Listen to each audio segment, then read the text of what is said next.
సోదరులారా, ఈ మధ్య కాలంలో మాజీ ఎమ్మెల్యే బొల్లా బ్రహ్మనాయుడు యొక్క అనుచర గణనం 2-3 తోకలు ఇప్పుడు అధికారంలో ఉన్నటువంటి ఆంజనేయులు గారిని గురించి, అలాగే డిసిసి చైర్మన్ మల్లికార్జున గారి గురించి, అలాగే తెలుగుదేశం పార్టీ గురించి అవాక్కులు చవాక్కులు పెడుతున్నారు. ఒక్కసారి మీరు ఆలోచించండి, మీరు చేసిన పనులేంటి, తెలుగుదేశం చేసిన పనులేంటి, తెలుగుదేశాన్ని ప్రజలు ఏ విధంగా ఆదరిస్తున్నారు, మిమ్మల్ని ఏ విధంగా ఆదరించారు. మీరు అనుకుంటున్నారు మేము గురిగించాం, మాకెక్కడ నలుపు లేదు, కేవలం మేమంతా ఎర్రగానే ఉన్నామని. బ్రహ్మనాయుడు, నీ చరిత్ర మొట్టమొదటి నుంచి తీసుకుంటే నువ్వేమన్నా ల్యాండ్ లార్డ్ కొడుకు కాదు, ఒక ఉద్యోగ బిడ్డవు కాదు, లేకపోతే అప్పలంగా వచ్చిన ఆస్తులు అంతకన్నా కాదు. కేవలం నీతో ఉన్నటువంటి పార్ట్నర్స్ ను మోసం చేసి, బ్లాక్ మెయిల్ చేసి, ఆర్థికంగా వారిని దెబ్బతీసి, ఆ ఆర్థిక ఫలాలను అనుభవించి, కేవలం రాజకీయ కక్షతో, రాజకీయ తృష్టతో రాజకీయాల్లోకి రావాలని అనేక పార్టీలు మారావు.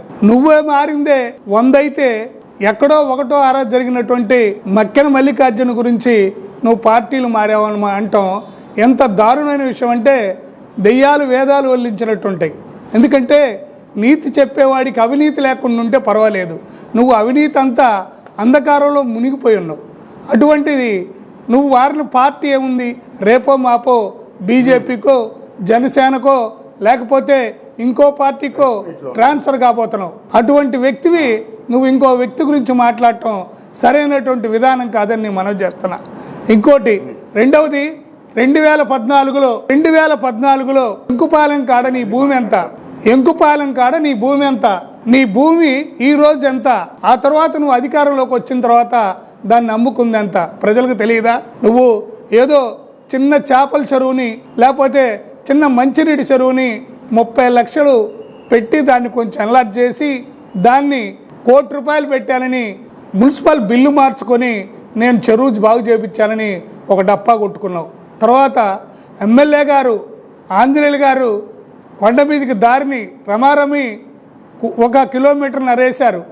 అప్పుడు తర్వాత మొత్తం దాన్ని చేయాలని మా పార్టీ నాయకుల ద్వారా, ఊర్లో గ్రామ పెద్దల ద్వారా, వైశాస్ కమిటీ ద్వారా, దానిలో ఇప్పుడు సైదర్ గారు కూడా ఉన్నారు ఆ కమిటీ ద్వారా కొంతవరకు చేయడం జరిగింది. అయితే అనివార్య కారణాల వల్ల ఎలక్షన్ రావడం దాన్ని చేయలేకపోవడం జరిగింది. అంత మాత్రాన నువ్వేదో కొద్దిగా చేసి నేను ఊరంతా అభివృద్ధి చేశానని చెప్తున్నావు. గ్రామాల్లో నిన్ను చూస్తే చీ కొడుతున్నారు. గుర్తుపెట్టుకో, నువ్వు లేచిన దగ్గర నుంచి పడుకునేదాకా అన్నీ అబద్ధాలే చెప్పేది. ప్రజలకే కాదు, ప్రభుత్వానికి కూడా నువ్వు అబద్ధం చెప్పావు కాదా?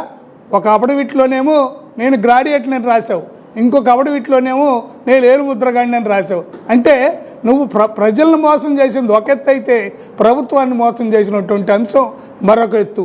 ఇక రెండవది గుర్తుపెట్టుకో బాగా, ఎమ్మెల్యే గారు గులకలు అమ్ముతున్నారు, గుండ్లు అమ్ముతున్నారని చెప్తున్నారు. ఎమ్మెల్యే గారు గులకలు అమ్మినా, గుండ్లు అమ్మినా ఇక్కడ ప్రజలకి ఎవరికి కూడా మోసం చేయలేదు. ఆయన ఎక్కడో సంపాదించుకొస్తున్నాడు. ఆ సంపాదనని తన జన్మభూమి అయినటువంటి సొంత నియోజకవర్గంలో ఖర్చు పెడుతున్నాడు. నీలాగా ఇక్కడ గుర్తుపెట్టుకో, ఈ నియోజకవర్గంలో అనేక మంది ఎమ్మెల్యేలు మరి కంటెస్ట్ చేశారు, మరి నియోజకవర్గానికి సేవ చేశారు. కానీ ఈ నియోజకవర్గానికి రుణపడినది ఏకైక వ్యక్తి ఎవరంటే బొల్లా బ్రహ్మనాయుడే. దానికి గల కారణం ఏంటో చెప్తా ఉన్నా.